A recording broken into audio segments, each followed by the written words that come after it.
Janasena party ఆవిర్భావ దినోత్సవ సందర్భంగా అది ఏమిటి అంటే తెలుగుదేశం పార్టీకి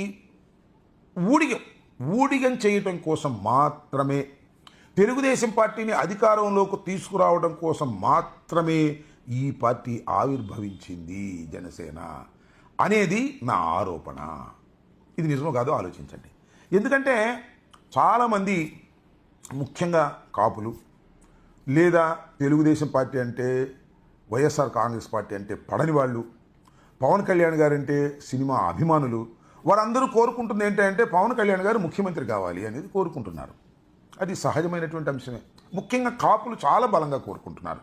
ఎందుకంటే రెడ్లు ఈ రాష్ట్రాన్ని చాలా కాలం పరిపాలన చేశారు, కమ్మవారు ఈ రాష్ట్రాన్ని చాలా కాలం పరిపాలన చేశారు. చాలా అత్యధిక సంఖ్యలో ఉన్నటువంటి కాపులు మాత్రం ముఖ్యమంత్రి కాలేకపోయారు. ఒకసారి ముఖ్యమంత్రి కావాలి కాపులు అనేటువంటి పట్టుదల కాపుల్లో చాలామందికి ఉన్న మాట వాస్తవం. చిరంజీవి గారు అవుతారని ప్రయత్నం చేశారు. ఆ ప్రజారాజ్యం పార్టీ చివరిదాకా